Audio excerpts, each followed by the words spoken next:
gracias por venir. Es bastante concurrido esto. Me parece que es porque sabían que veníamos nosotros tres, ¿no? Entonces las charlas son más divertidas. Bueno, mi nombre es Juan Ignacio Cafiero, yo soy, al igual que la doctora Sormani, defensor en materia penal, contravencional y de faltas. Esto quiere decir que nosotros lo que hacemos es defender los derechos de las personas que están acusadas de haber cometido un delito. Bueno, el doctor Barraza defiende los derechos de aquellas personas que se encuentran en una grave situación de vulnerabilidad y que no han visto satisfechos sus derechos sociales, económicos y culturales, como pueden ser el derecho a la vivienda, el derecho a la educación, el derecho a la salud, etc. ¿Cierto? Bien. Terminando con esta presentación, bueno, y abocándonos al tema del cual tenemos que hablar, es control social y violencia institucional. Son temas muy... hay mucha discusión actual sobre estos temas, sobre la violencia institucional y sobre el control social. Sobre todo por la forma en que se está empezando a ejercer el control social. Si yo les pregunto a ustedes qué entienden por control social, ¿qué me responderían? ¿Qué es el control social?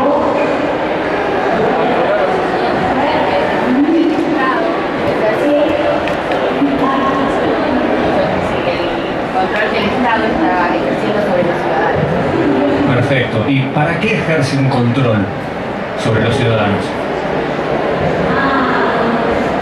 ¿Por qué quiere ejercer un control sobre los ciudadanos? Pensando en buenos términos del Estado, ¿no? No en malos términos. ¿Para controlar? Bueno, ejerce un control para, podríamos decir, garantizar la paz social, para garantizar que todos nosotros podamos convivir en paz, ¿no? El control social se realiza de muchas maneras. Hay una parte del control social que lo ejerce el Estado y hay una parte muy fuerte del control social que se ejerce en otros ámbitos. Por ejemplo, en la familia. En la familia los padres le enseñan a los chicos cómo comportarse en la mesa. Eso es control social.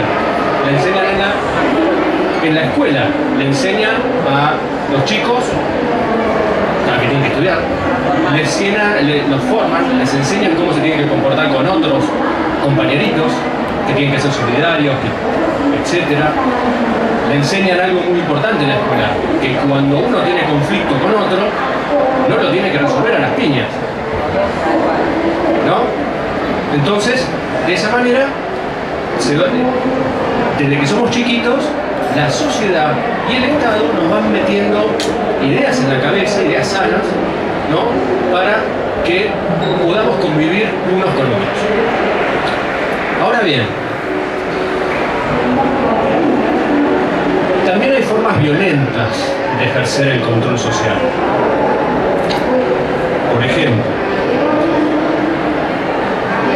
cuando alguien comete un delito, es decir, cuando alguien viola la ley y provoca una perturbación social, ¿no? Rompe la paz social. ¿Por qué? Porque le robó a otro, porque amenazó a otro o a otra, porque ejerció violencia de género, etcétera, etcétera, etcétera. Rompe la paz social. Entonces, ¿qué es lo que sucede? Ahí se genera un conflicto que tiene que ser resuelto de alguna manera. De alguna manera, la sociedad tiene que resolver ese conflicto, no lo puede dejar latente. Y ahí viene el Estado. El Estado, a través de su policía, a través de sus jueces, a través del Poder Judicial, se intenta resolver ese conflicto. Y empiezan a aparecer las formas violentas de resolver el conflicto. ¿Por qué? Porque el que cometió un delito y la ley dice que tiene que ir preso, no va a querer ir preso, entonces va a haber que agarrarlo a la fuerza y meterlo preso. Entonces ahí se va a ejercer cierta fuerza sobre la persona. También cuando, qué sé yo, alguien que no cometió un delito, no vayamos a tal extremo, alguien que no cometió un delito, pero está caminando por la calle y lo para un policía.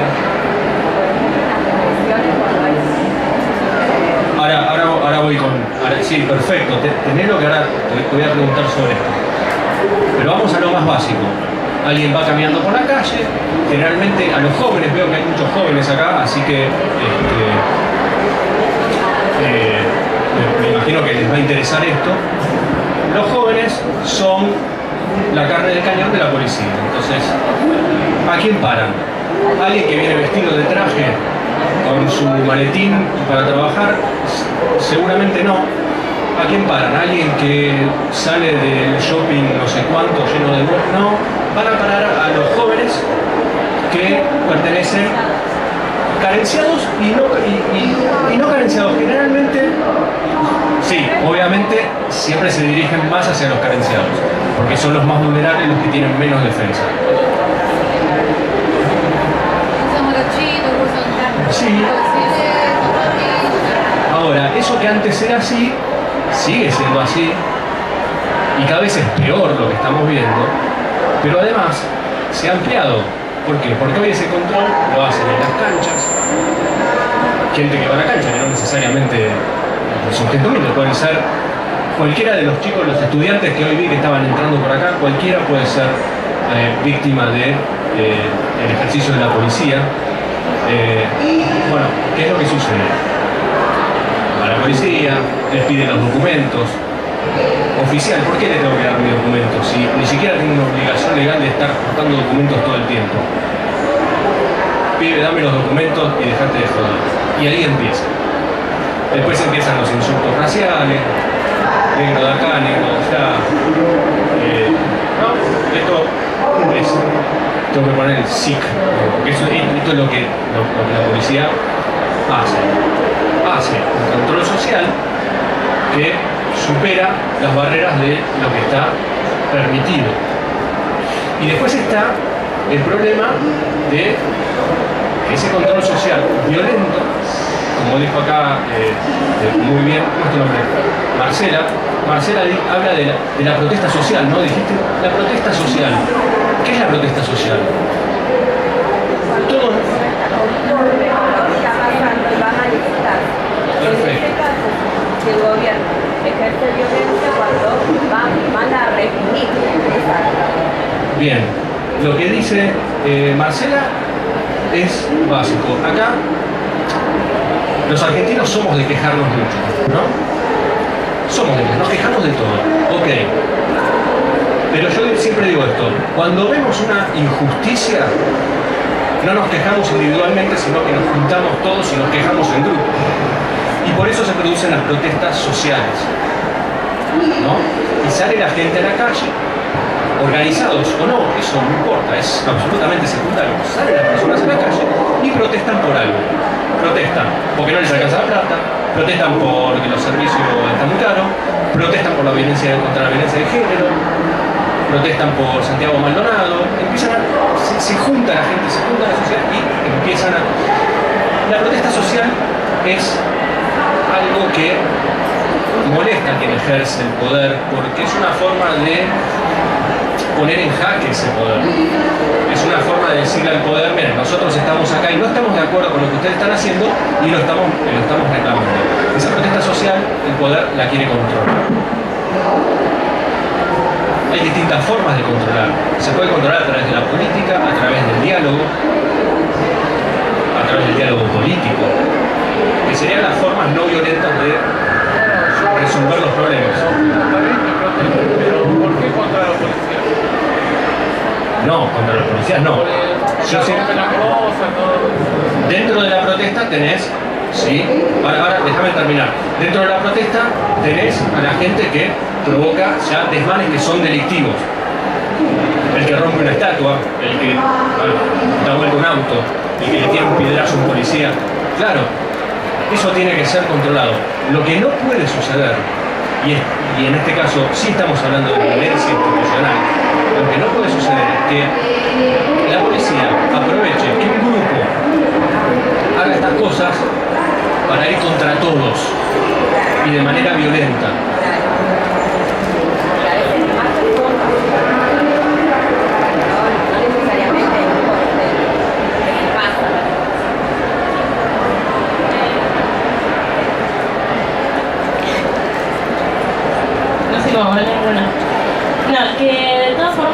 policía no solamente ejerce violencia en las protestas, sino que a diario. Por ejemplo, ella es una amiga y todos los días viaja en el 55, siempre cada 3 días más o menos, sube la policía a revisar a todos, a hacer bajar a los hombres, le revisan las mochilas, llegar a la gente tarde al trabajo, a la facultad, y cuando no les quieren dar el documento, no les quieren dar la mochila porque capaz que tienen algo personal que no quieren que vean, empiezan a violentarse como si tuvieran la autoridad y no la tienen, la verdad, para eso.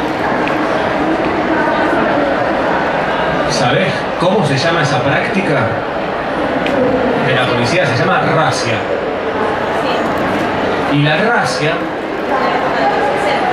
que viene de épocas oscuras de nuestra historia, épocas absolutamente autoritarias, donde la policía podía ser el Estado, podía hacer lo que quería, esas racias se prohibieron en el año 91, cuando a partir de una racia se murió Walter Bulacio, que es un chico de 17 años que fue a ver un recital, lo agarró la policía, se lo llevó, le dieron para que tenga y para que reparte y se murió a los 2 días. Cuando le dan la salida de la comisaría, muere el chico, un chico de 17 años, no sé cuántos años tienen ustedes, un chico de 17 años que no era un chico de un sector extremadamente humilde de la sociedad, era un chico como cualquiera de ustedes, que fue a ver un recital y terminó muerto por los golpes que le dio la policía, a través de una racia. Racia es agarrar un grupo de personas que no hay ninguna sospecha de que hayan cometido un delito, para revisar, para averiguar su identidad, si tienen antecedentes, qué llevan en sus valijas, en sus mochilas, etc. Bueno, no lejos de eso, porque hace poco, cuando había chicos que querían ingresar a la policía, pero cuando había chicos que querían ingresar a la policía también hubo violencia y murieron cuando 2 o 3 chicos murieron hace poquito, que eran chicos que querían ingresar a la policía y los hicieron. Los entrenamientos. Los entrenamientos Sí. fueron muy violentos. Sí, creo que entre Ríos era, no me acuerdo, una provincia. Bueno, Pero aún hubo gente que quiere ingresar a la policía y hicieron eso. bueno, la policía es una institución grande. Hay buenos policías y malos policías, como hay buenos abogados, buenos médicos, malos. El problema es que la historia de la institución policial, lamentablemente en Argentina, es una historia, y en Latinoamérica, las policías siempre se desviaron del rumbo y siempre fueron en contra de la gente. Esa es la historia, digamos. Uno tendría que escribir la historia de la policía argentina, tomo 1, tomo 2. El tomo 1 va a estar lleno de todas las cosas malas que hicieron. Y el tomo 2 puede estar lleno de las cosas heroicas que hicieron. Pero el tomo 1 va a estar lleno de las cosas malas.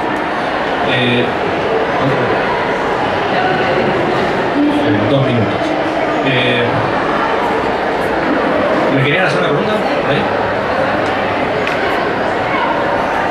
Realmente ustedes hablan del control policial, pero tenían uno como ciudadano de manifestaciones y se quiere movilizar libremente, a veces por unos pocos que cortan la calle y que hacen ruidos y uno tiene que desviarse, tomar cualquier otro medio o se encuentra en un embotellamiento total y en realidad también cortando mi libertad a moverme en forma libre, o sea, debían manifestar pero en forma de no perjudicar a todo el resto de la gente que quiere llegar a trabajar como ella manifestaba o circular.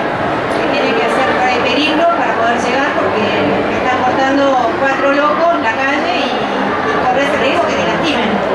Seguramente en lo que vos estás diciendo tenés razón. Ahora, vos estás planteando que se genere un conflicto entre quien quiere circular y quien quiere protestar porque ve que hay algún derecho básico que no está siendo satisfecho por el Estado. Ahí se genera un conflicto en la paz social. Ahora, ¿cómo lo resolvemos? ¿Con los bastones o con el diálogo? Porque el diálogo político puede evitar que esa gente tenga que salir a cortar. Ojo.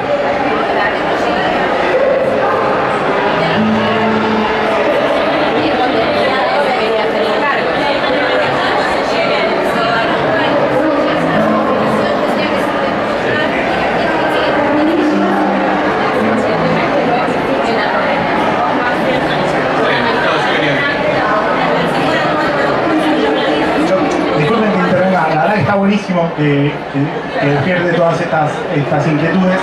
Pero tenemos 3 supositores. Lo que les propongo es que hagan preguntas, digamos, y que al final abrimos un espacio de debate. Pero mientras tanto, dejemos un poco la exposición en nada. Perdón.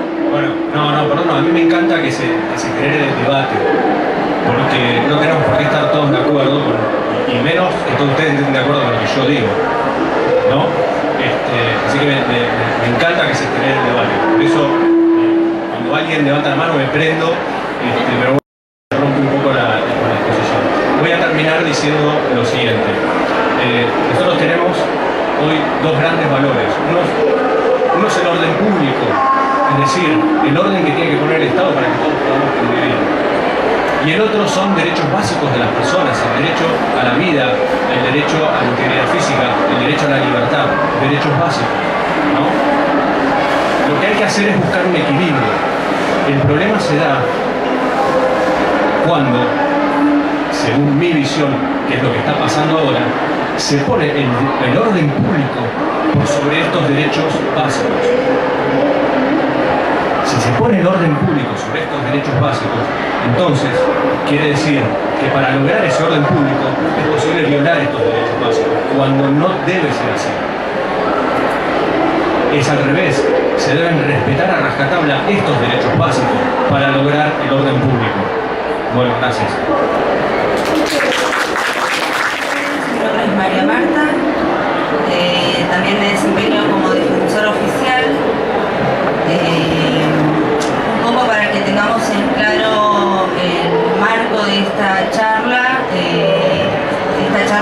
se titula La violencia institucional como modo de o ejercicio del control social.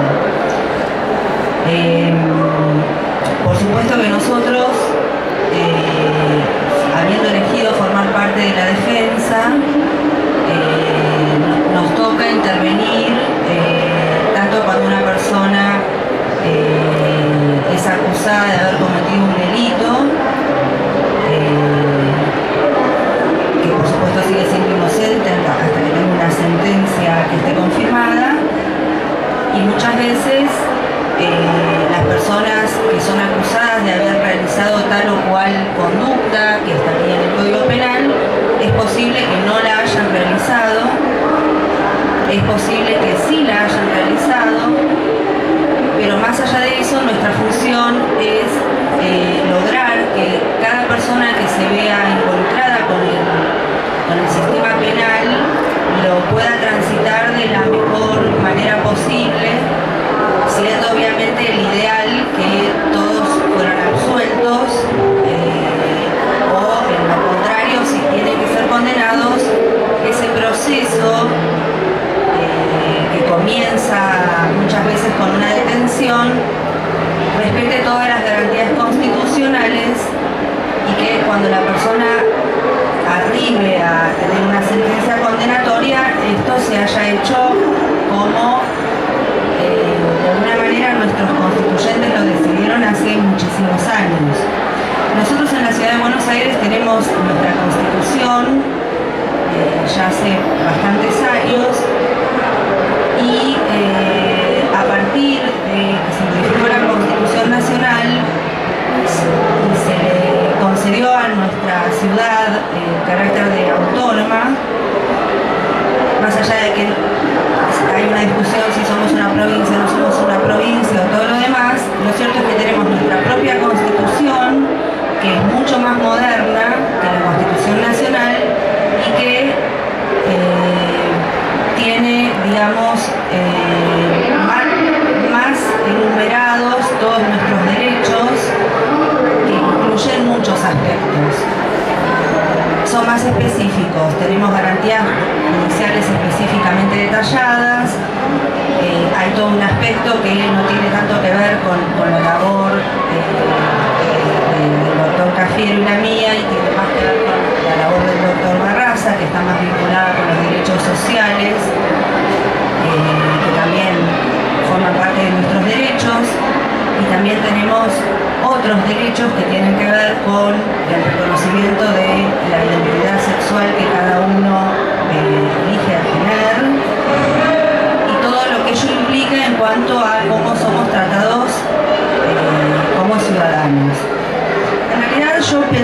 cuando me convocaron, tratar de aportar algo de la experiencia que tenemos todos los días, pero para acercárselas a ustedes pensando en qué de todo lo que nosotros hacemos todos los días nos puede ayudar en concreto en su vida en particular. En primer lugar, creo que todos entendemos que es la violencia. No es solamente la violencia física, sino también la violencia psicológica, la violencia simbólica. Hay muchas maneras de ejercer violencia. Yo lo que quiero, más allá de después de brindarles algunos puntos de vista personales y que también tienen que ver con unas investigaciones que yo estuve consultando, que se realizaron ya hace varios años, entre 2012 y 2013, lo que quería dejar en claro es que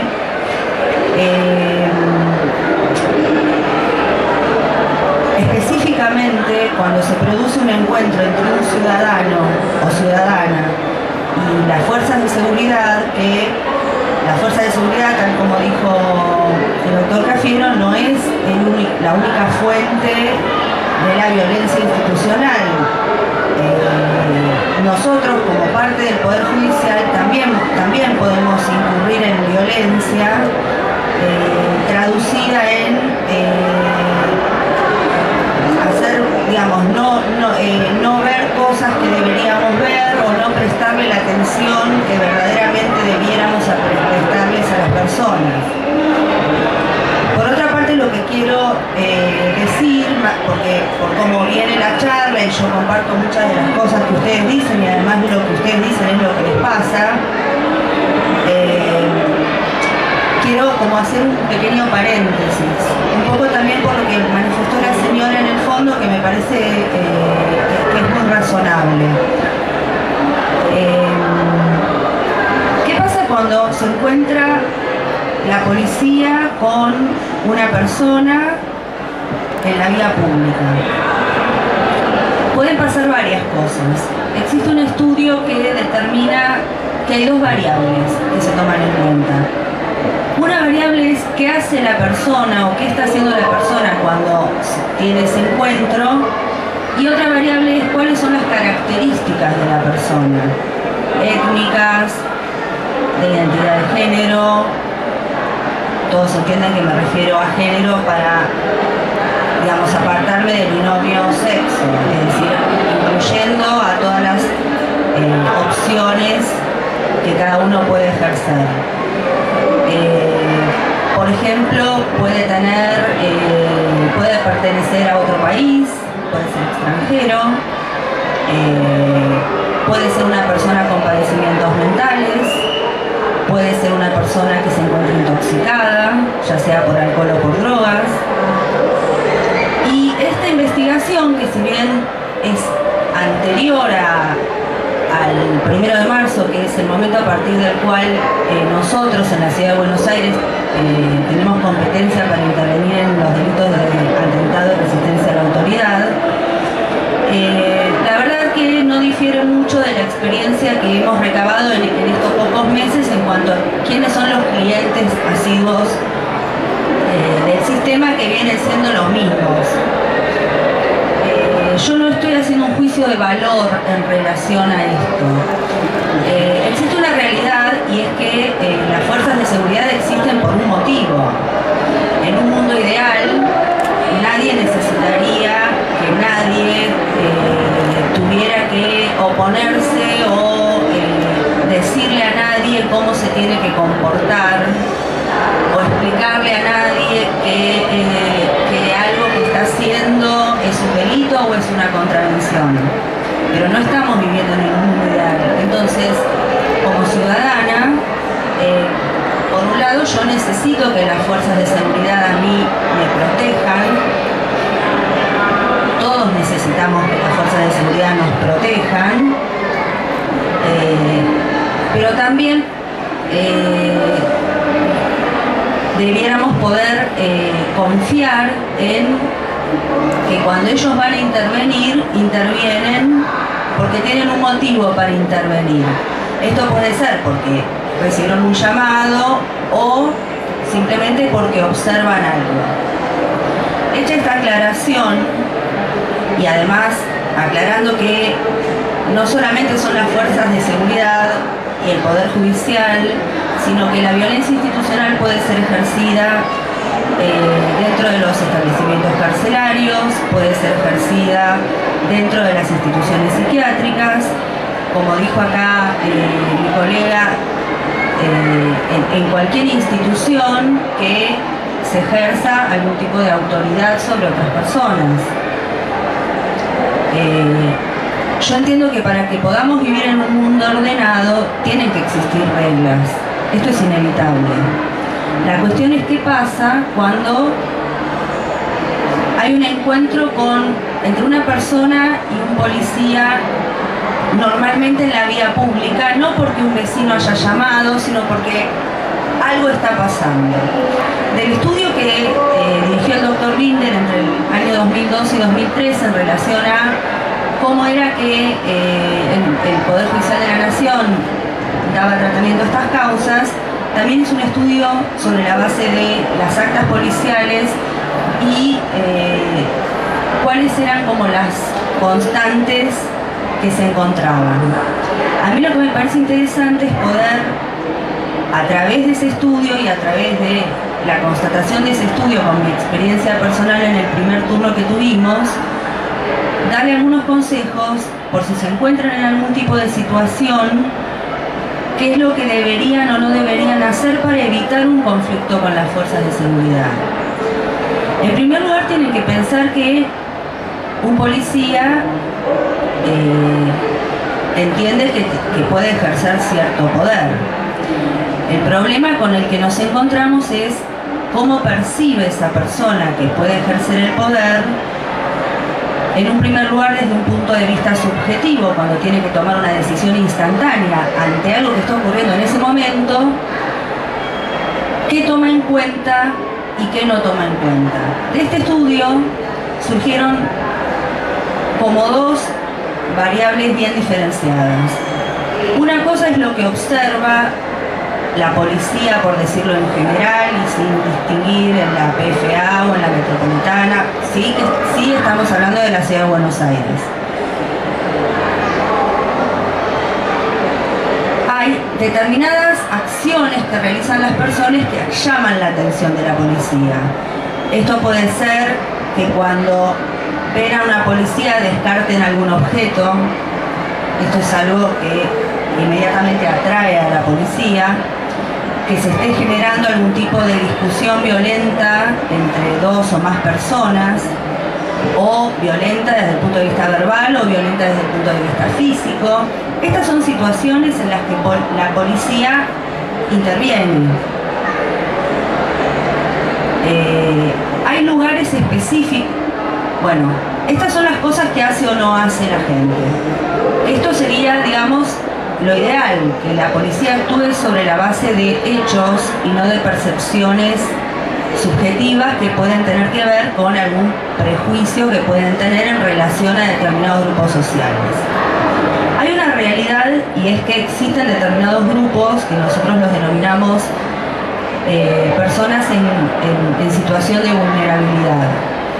La situación de vulnerabilidad puede tener que ver con una cuestión económica, social, puede tener que ver con una cuestión étnica, puede tener que ver con el país del cual provienen, que muchas veces va a ser notorio porque van a tener una condición étnica determinada, los rasgos físicos, y también lo que motiva mucho la intervención policial es las personas que se encuentran en estado de ebriedad, las personas que se encuentran en situación de calle, las personas que se encuentran intoxicadas.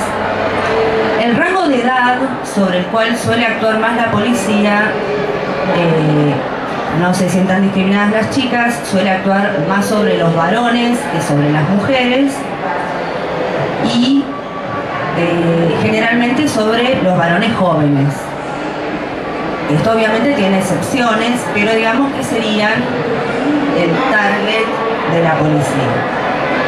También se han determinado lugares físicos donde suelen ocurrir más estas cuestiones. Los lugares físicos son las plazas, las salidas o las cercanías de los boliches bailables y de los hospitales. Básicamente lo que es la calle o lugares cercanos a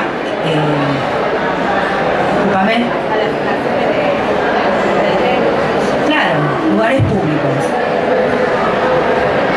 ¿Qué les puedo decir yo, especialmente a los varones y a las mujeres que se encuentran circulando por la calle de noche, que es cuando más ocurren estas situaciones? Hay toda una discusión de la que el doctor Cafiero realmente está mucho más empapado que yo, que generó la existencia de un fallo del Tribunal Superior, que es el caso Vera. ¿Querés dar alguna precisión de esto? ¿Decir algo? No. Que justamente se cuestionó las facultades de identificación que tiene la policía cuando las personas no están realizando ningún acto que les dé a ellos, digamos, la autorización para intervenir en la vida de las personas. Bueno, en este caso particular se le pidió documentos a una persona y esta persona se puso nerviosa, corregime si hay algo que está mal, se puso nerviosa y basados en el nerviosismo de esta persona se lo requisó, que es palparlo, y encontraron que tenía un arma de fuego. Para los que formamos parte de la defensa y para, no solamente eso, para quienes respetamos la Constitución y queremos creer que podemos convivir civilizadamente, o debiéramos poder convivir civilizadamente, entendemos que la policía no puede salir a pedir documento si vos no estás haciendo nada concreto, un comportamiento que se exterioriza.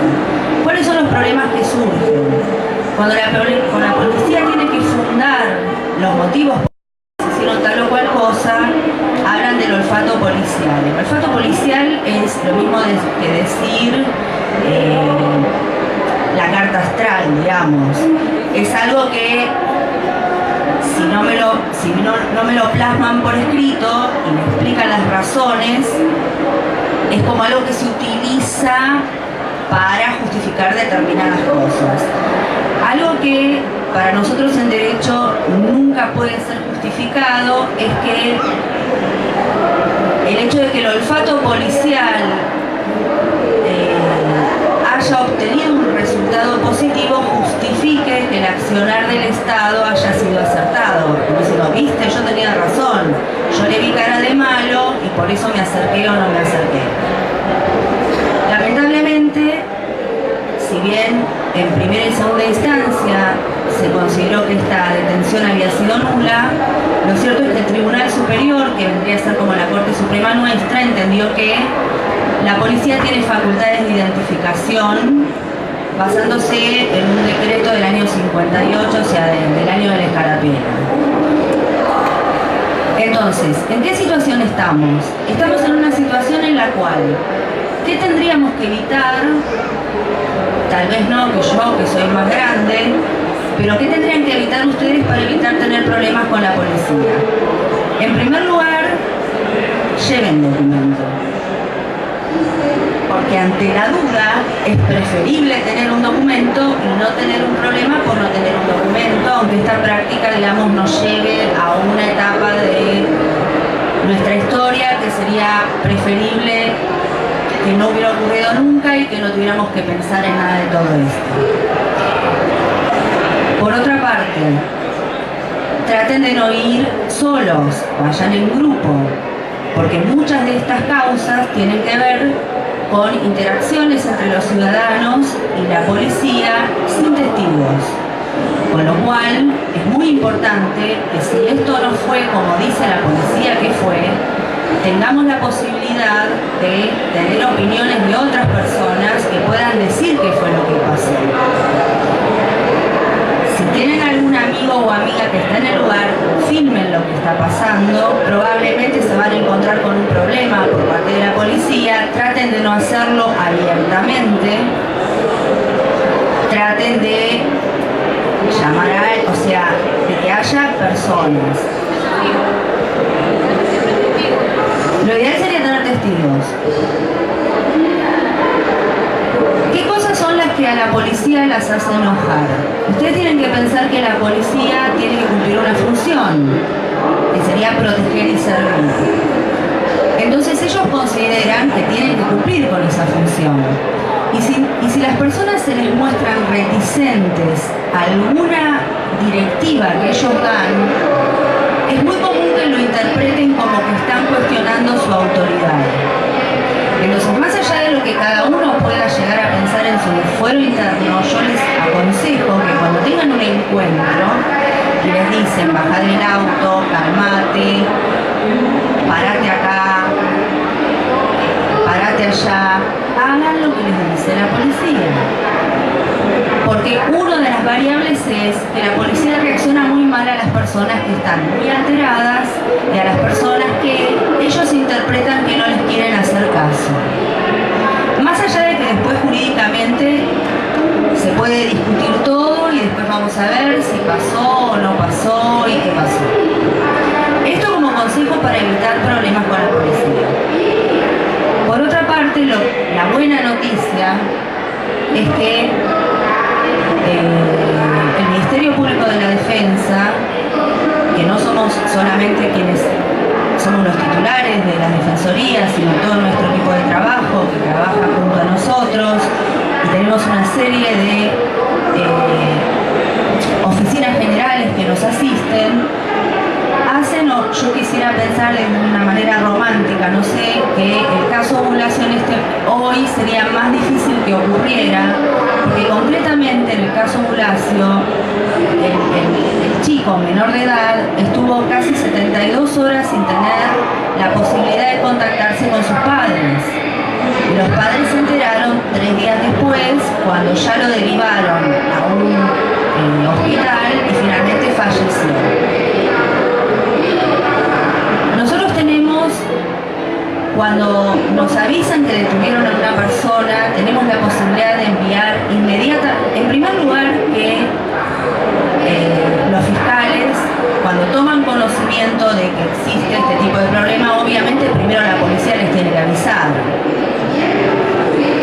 Pero cuando la policía les avisa, los fiscales toman conocimiento e inmediatamente toman conocimiento de la defensa. Nosotros tenemos muchas herramientas para llevar personas casi, no les digo a la media hora, pero por ahí a la hora, cuando los están llevando, incluso antes de que los lleven a identificar, ya tenemos gente de la Defensoría que los puede entrevistar y les puede explicar cuáles son sus derechos. De hecho, la Defensoría, creo que fue el año pasado o el anterior, hizo una campaña que se denominó Te paró la policía, donde establecía qué derechos, o sea, qué cosas pueden hacer cuando tienen un problema con la policía. Aunque hayan tenido un problema de la policía y hayan sido autores, lo sepan ustedes solos, de algún delito, también tienen todos estos derechos. A que alguien los vaya a ver, que les explique la situación, que les explique que pueden tener un abogado de su confianza o optar por la defensa oficial. Y nosotros cuando intervenimos, nos llaman por teléfono a la hora que sea, somos nosotros los que mandamos a la persona al lugar. Y cuando me cuentan que la persona puede estar intoxicada, yo lo que hago, bueno, lo que solemos hacer casi todos, es mandar a un psiquiatra, mandar a un psicólogo con un alcotest, para verificar si hay una situación en la cual esa persona no debiera estar en una seccional, sino en el hospital. De hecho, a veces directamente cuando algo es muy evidente, lo derivan directamente al hospital. Estas son cosas que nosotros podemos hacer. No podemos hacer desaparecer los conflictos. Me queda investigación que yo pude consultar, era muy común que no se tenga una comunicación inmediata con la defensa ni con los operadores del sistema que no sea la policía, sino que era tardía. Y cuando terminaba todo esto, las causas terminaban generalmente en la nada. Yo eso entiendo que es violencia por parte del Poder Judicial, el desentenderse de las cosas que pasan. Esto no pasa en nuestro fuero, porque nosotros estamos encima de las causas. Los fiscales lamentablemente también. Pero bueno, lo que no podemos decir es que no haya un control de operadores del sistema que no sean parte de las fuerzas policiales. Le voy a ceder la palabra al doctor Barraza y después si quieren hacer algunas preguntas no hay ningún problema. Muchas gracias.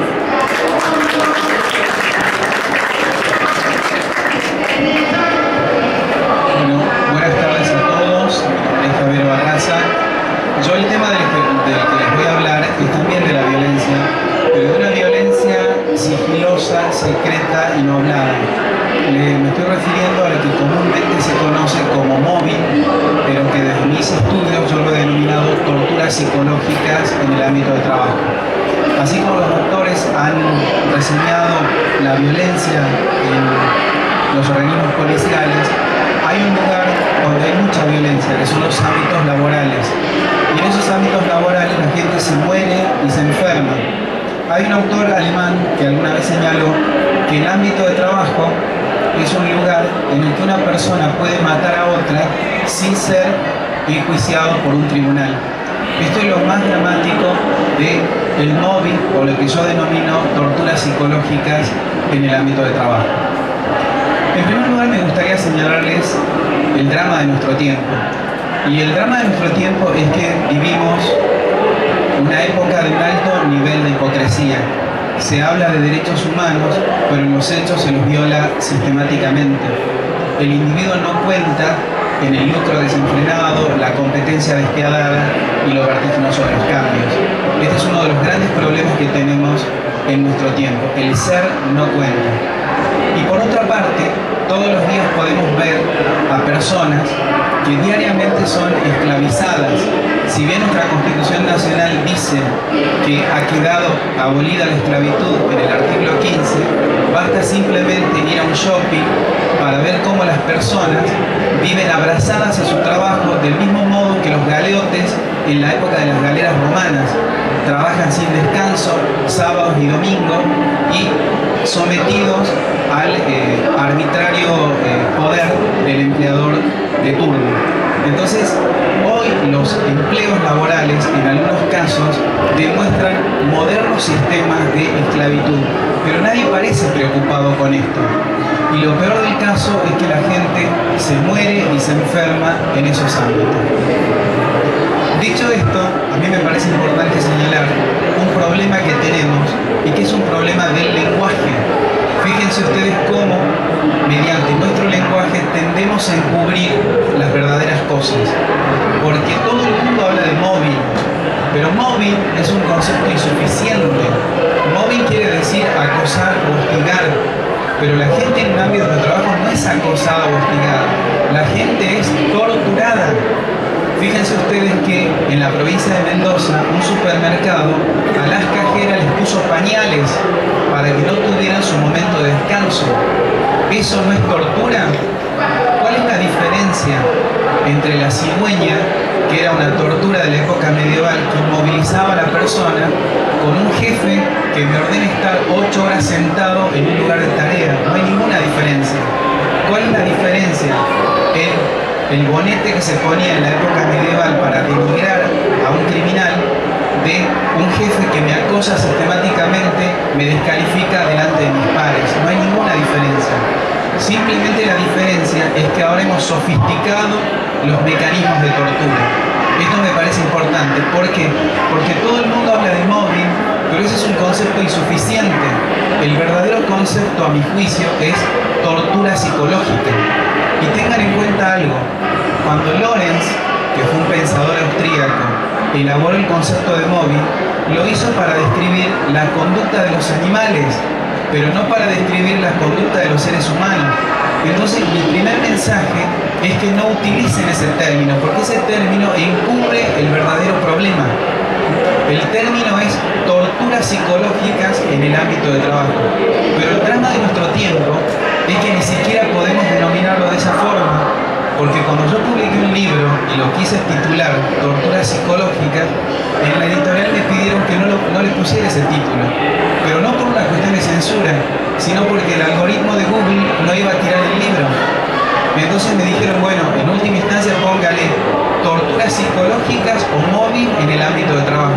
Fíjense ustedes, hasta la tecnología nos impide abordar de manera correcta el estudio de las instituciones. Por otra parte, lo que hizo Lorenz fue algo muy importante, fue demostrar que los seres humanos reproducimos conductas animales. Esto es muy importante y él lo logró demostrar con el estudio que hacía de ratas. Él lo que hizo, ustedes saben que las ratas se mueven por clanes y se reconocen como miembros del clan por el olor. Entonces, ¿qué hizo? Tomó un grupo de ratas y aisló a una. La tuvo por un tiempo prolongado, la rata que estaba aislada perdió el olor y luego la introduce nuevamente en su clan. La rata aislada reconoció el olor como familiar y no se defendió, pero las ratas que estaban en el clan no la reconocieron como miembro del clan y la mataron. Eso mismo ocurre en los ámbitos laborales. A la persona que se percibe diferente hay que aislarla. En Japón, que también existen niveles de violencia laboral muy altos, tienen un proverbio: al clavo que sobresale se le pega un martillazo. ¿Sí? Este es uno de los problemas entonces, la denominación. Por otra parte, fíjense ustedes que los países escandinavos, en una primera etapa, para describir la violencia en los ámbitos laborales, escolares, utilizaron el término móvil. En la década del 70, Dan Olweis y Peter Paul Heinemann reseñaron la violencia escolar como móvil, pero rápidamente se dieron cuenta que ese término era insuficiente y pasaron a la denominación bullying. ¿Sí? Pero además, tengan en cuenta que a mi juicio, que una persona sea denigrada es una tortura psicológica. Y acá viene una cuestión idiomática. El idioma inglés es un idioma práctico, el idioma alemán es un idioma riguroso, el ruso es muy profundo, el idioma italiano puede ser muy gracioso y el francés muy elegante. Pero sin lugar a dudas, el idioma castellano es el idioma que con mayor precisión refleja los confines y profundidades del alma humana. ¿Por qué entonces estamos utilizando un concepto del inglés cuando tenemos un idioma que refleja con mayor precisión el drama que sufren los trabajadores? Y reitero esto, no estamos en presencia de móvil, sino de torturas psicológicas en el ámbito de trabajo. Por otra parte, el otro problema que se plantea en esto del móvil es lo relativo a la prueba. ¿Cómo hago yo para demostrar que en un ámbito de trabajo estoy sufriendo violencia en el ámbito de trabajo? Si estoy hablando de un fenómeno sigiloso, secreto, no hablado, ¿cómo es posible que yo pueda detectar esto? Hay una lista conocida como la lista de Lehman y esa lista hace referencia a datos indicativos que ustedes pueden tener en cuenta al momento de ingresar en un ámbito laboral. Si mi jefe no me saluda, ese es un dato indicativo de violencia laboral. Si hay una disparidad salarial, eso es indicativo de violencia laboral. Pero fundamentalmente la violencia laboral es el corte de las redes de comunicación.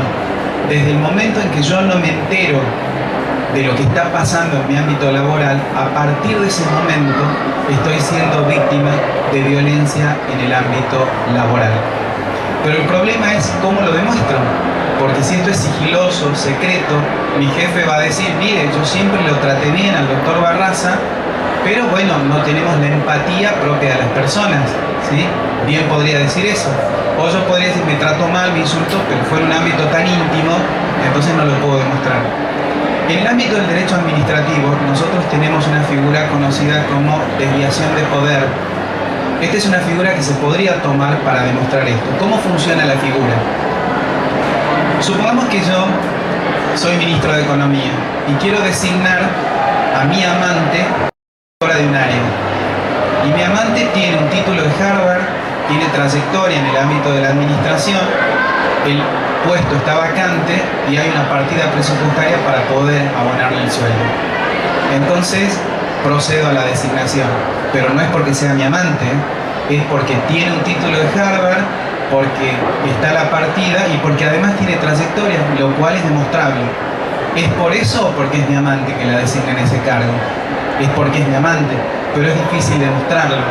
En el derecho administrativo, la figura de la desviación de poder dice que a veces hay decisiones administrativas que tienen todos los elementos válidos, pero que encubren un móvil subjetivo.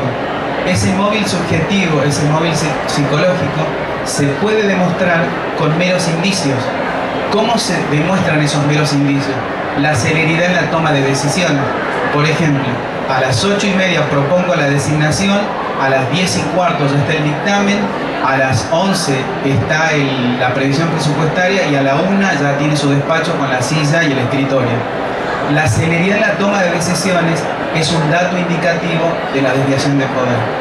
Eso que se utiliza en el derecho administrativo bien se podría utilizar para demostrar el móvil, porque como se trata de un fenómeno sigiloso, secreto, no hablado, la exigencia de una prueba mayor sería la exigencia de una prueba diabólica. ¿Cómo le voy a exigir a una persona que demuestre algo que no es hablado? Entonces, este es uno de los problemas que tiene actualmente la justicia, que ha rechazado un 42% de los casos que se han ventilado en nuestro país desde el año 2000 hasta ahora, y el 42% de esos casos fueron rechazados porque no se pudo demostrar la violencia en el ámbito de trabajo. Pero es difícil demostrarlo si yo tomo los parámetros comunes del sistema probatorio.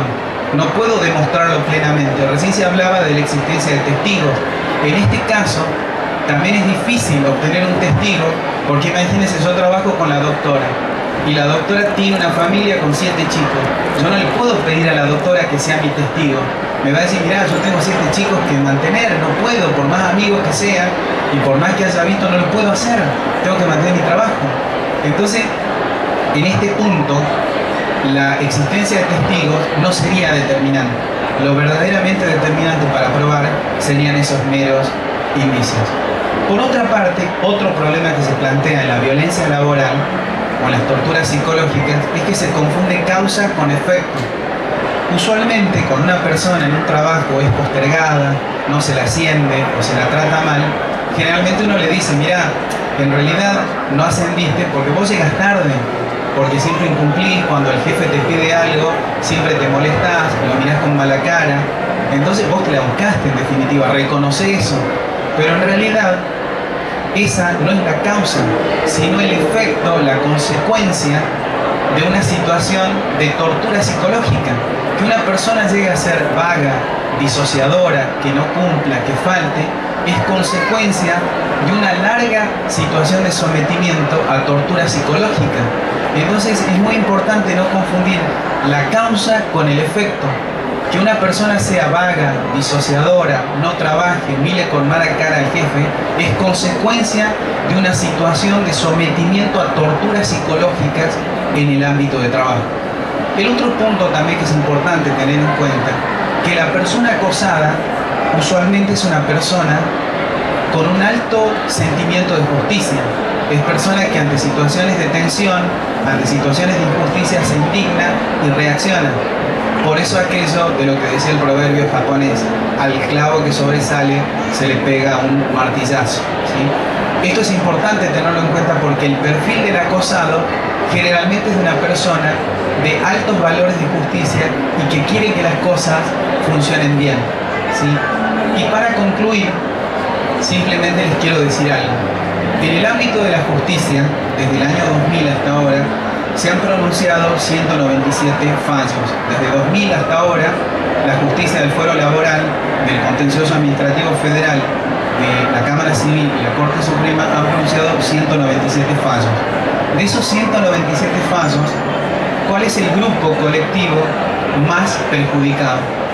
El 94% de las personas víctimas de violencia laboral son personas sin título profesional. El 94% corresponde a personas que no han accedido a la universidad. Por eso, si quieren escapar de esta tragedia, lo primero que tienen que hacer es ir a la universidad, ¿sí? Porque el 94% de los casos corresponde a personas que no tienen una calificación técnica profesional. El 6% restante corresponde a profesionales. Y dentro de ese grupo, ¿cuál es la profesión más afectada? Los abogados. En la capital federal existen 80.000 abogados. Son profesionales fácilmente sustituibles. En el orden federal no tenemos ley. Sí, en el orden local, la ciudad de Buenos Aires tiene una ley bastante novedosa. A nivel país se utiliza la ley para ver cómo funciona este tipo de institución, pero en el orden federal no tenemos ley. Entonces esperemos que los legisladores sancionen una ley que regule la violencia en el ámbito de trabajo y que sean guiados por la lógica jurídica, que no es difícil de entender. Muchas gracias.